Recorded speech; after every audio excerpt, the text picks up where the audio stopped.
23 घंटे तक उल्टे शरीर दबा रहा और इसे बचाने के लिए बड़े से बड़े रेस्क्यूअर आते हैं और फिर कुछ ऐसा होता है जिसे सुनकर लोगों का दिमाग हिल जाता है।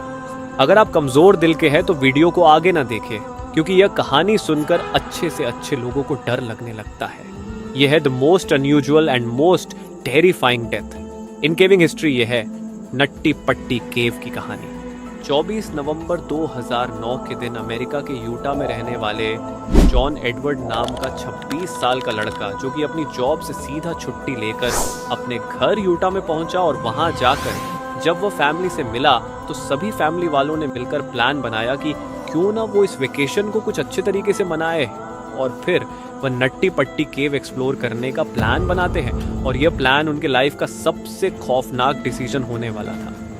तो सभी घर वालों का प्लान यह होता है कि 24 नवंबर की रात 8 बजे नट्टी पट्टी केव को एक्सप्लोर करने जाएंगे और कुछ घंटे बाद वापस घर लौट आएंगे। लेकिन वहां जो होने वाला था ये कोई सपने में भी सोच नहीं सकता था। हालांकि जॉन इस केव में पहली बार जाने वाला था, लेकिन इसे थोड़ा बहुत केविंग का एक्सपीरियंस था, क्योंकि वो अपने छोटे भाई के साथ बचपन में केविंग किया करता था। केव में एक ऐसा सेक्शन है जो कि काफी चैलेंजिंग है, जैसे कि बर्थ कैनल कहा जाता है, जो कि बहुत ज्यादा नैरो और टाइट है, जिसकी वजह से वहां एक्सपीरियंस केवर भी अपने बॉडी को स्क्विच करके निकाल नहीं पाते हैं। किसी के हिप्स और शोल्डर वहां फंस जाया करते और जितना भी वो कोशिश कर ले नहीं निकलते, और उसे निकालने के लिए रेस्क्यू टीम की जरूरत पड़ती। और इसी वजह से इस केव को सालों पहले बंद भी कर दिया गया था और ये नट्टी पट्टी केव मार्च 2009 में ही रीओपन हुई थी, कुछ नए रूल्स के साथ। रूल्स ये थे कि केव के अंदर जाने से 21 दिन पहले वहां के अथॉरिटी से परमिट लेनी होगी, और केवर के हर एक ग्रुप में 2 एक्सपीरियंस केवर होना कंपलसरी था। जॉन और उसका 13 साल का छोटा भाई जॉस दोनों एक्सपीरियंस केवर थे, तो इसे अंदर जाने की परमिट मिल जाती है। और फिर सभी घर वाले मिलकर नट्टी पट्टी केव के एंट्रेंस पर पहुंचते हैं, जिसकी साइज सिर्फ 30 इंच थी, और वह सभी 24 नवंबर की रात 8 बजे केव में घुसते हैं।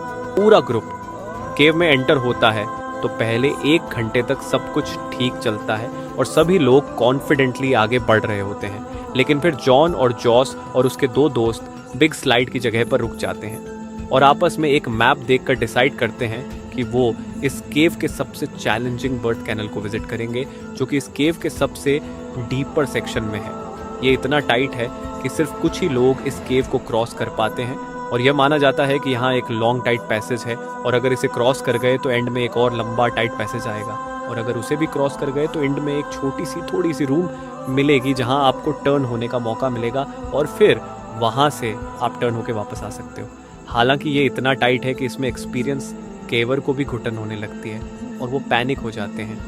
जॉन और उसका छोटा भाई जॉस, जो इसके पीछे आ रहा था, उन्हें बर्थ कैनल मिल जाती है और वो दोनों बर्थ कैनल के अंदर घुस जाते हैं। लेकिन इसमें गलती ये होती है कि जॉन और जॉस जिस रूट में घुसे थे वो बर्थ कैनल की रूट थी ही नहीं। जॉन और जॉस एक्चुअली में गलत रूट में घुस चुके थे, जिसके बारे में इन्हें कोई भी आइडिया नहीं था। जॉन 15 फीट आगे मूव करता है और इसी बीच इसके सामने कई सारी चट्टानें भी आती हैं।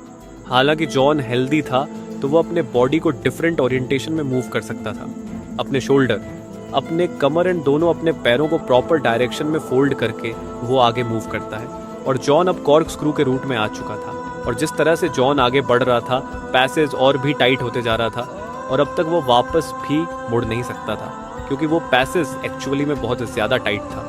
इसे लग रहा था वो बर्थ कैनल में है, और इसके अकॉर्डिंग जैसे इसे पता था कि एंडिंग में एक स्मॉल रूम आएगी और टर्न होने का मौका मिलेगा, इसलिए वो आगे बढ़ता जाता है। और यही जगह थी जहाँ चीज़ें और बिगड़ जाती हैं, और अब तक वो कॉर्क स्क्रू के एरिया में आ चुका था। इस कॉर्क स्क्रू एरिया को क्रॉस करने के लिए केवर को बहुत छोटे और फ्लेक्सिबल होने की ज़रूरत पड़ती थी, और सिर्फ कुछ ही लोग अपने स्किल की मदद से इसे क्रॉस कर पाते हैं, और वहाँ से केवर को रॉक लेस्ट से शार्प 90 डिग्री बेंड होना होता है।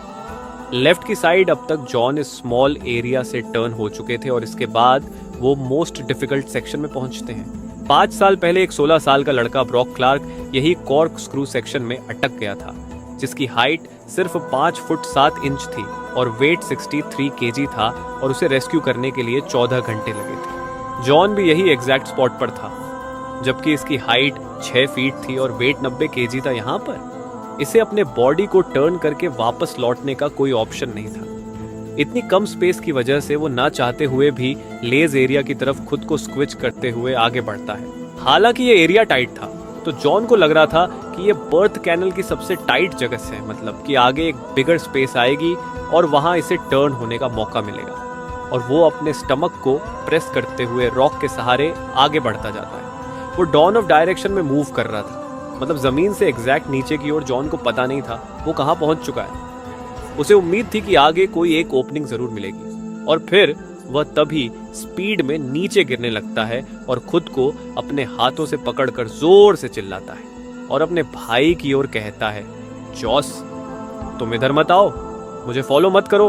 अपने कंधे के सहारे इसे आगे बढ़ना जरूरी था बाहर निकलने के लिए।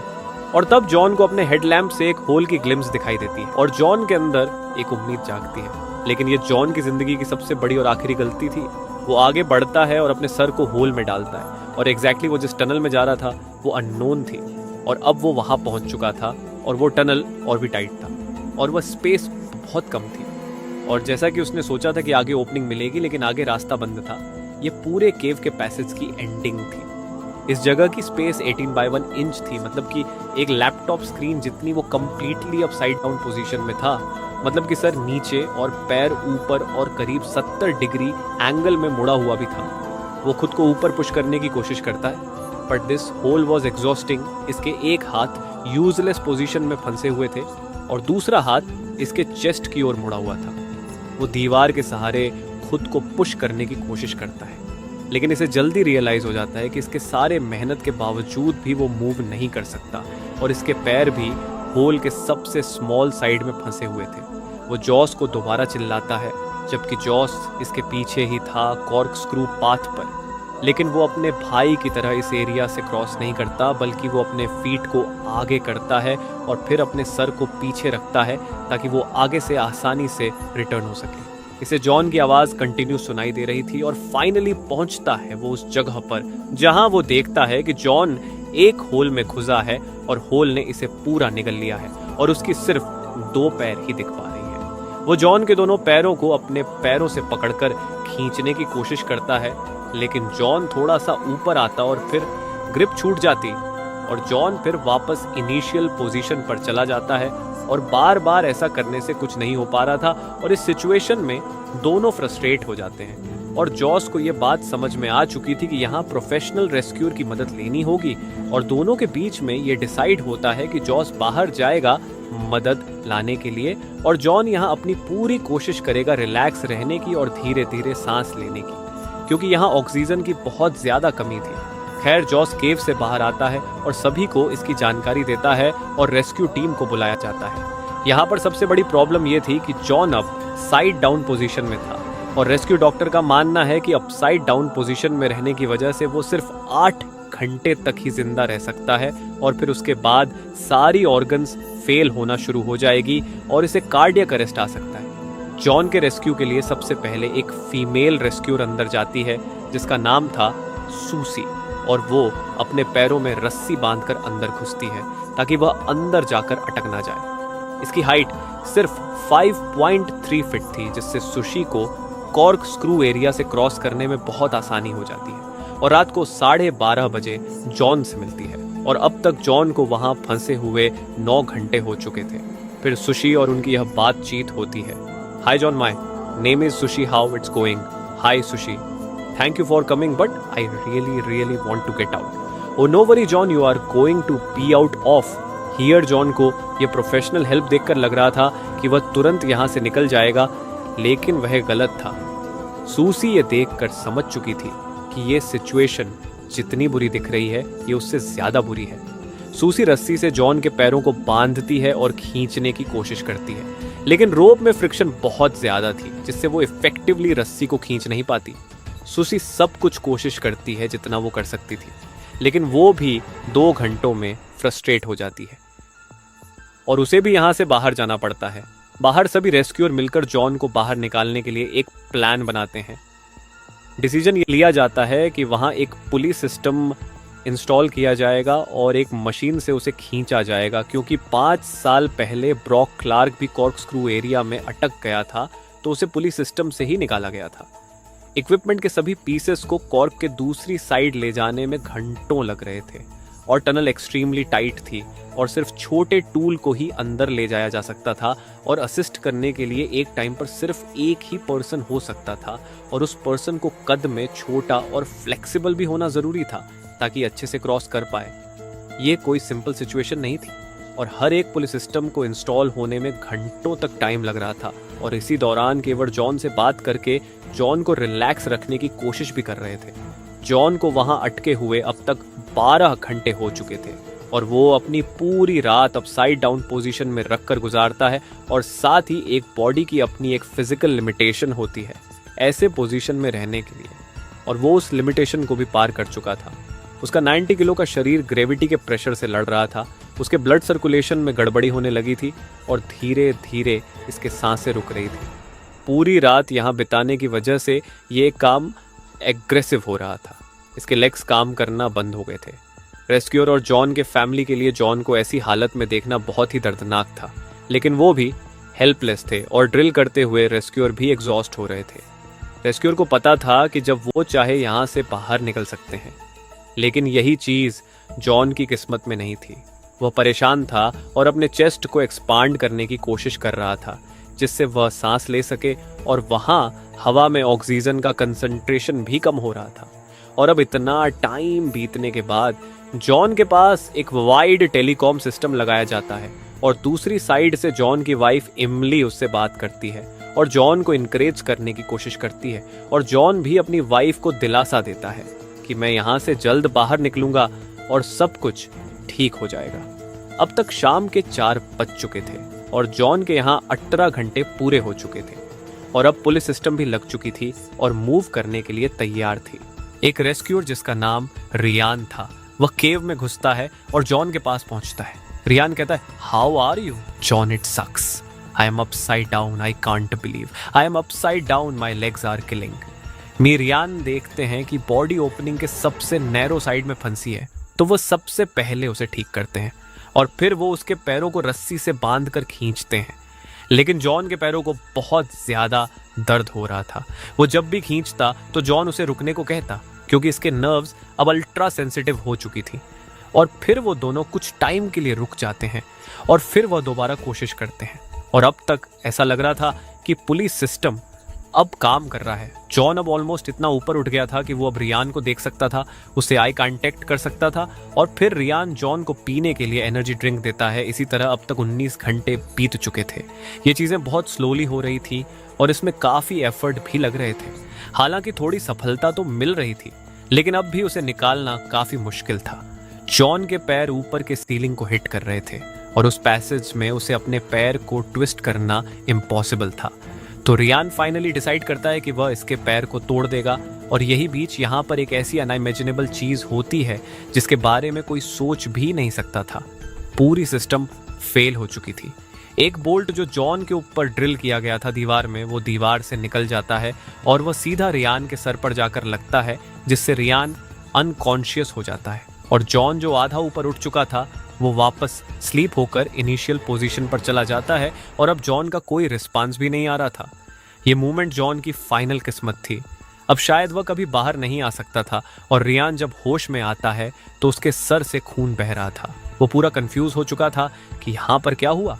खैर, रियान को वहां से बाहर निकालकर हॉस्पिटल भेज दिया जाता है और उसकी जगह जॉन को निकालने के लिए उसके फादर डेव केव में जाते हैं और उस टूटे हुए पुलिस सिस्टम को इंस्टॉल करने के लिए 1 और घंटे लग जाते हैं। डेव रस्सी से जॉन की बॉडी को बांधने की कोशिश करते हैं, लेकिन डेव वहां जितनी देर भी रहते हैं उसमें जॉन का कोई रिस्पांस नहीं आ रहा होता है। यह पूरा ऑपरेशन जॉन के बिना हेल्प के नहीं हो सकती था। यह पॉसिबल नहीं था कि एक 90 किलो का इंसान केव से बाहर निकल सके बिना उसकी मदद के। और जब डेव जॉन को रस्सी से बांधने की कोशिश कर रहे थे तो वह खुद भी 15 मिनट तक वहां अटक गए थे और आखिर में वो भी वहां परेशान हो जाते हैं और थक हार कर वहां से बाहर आ जाते हैं।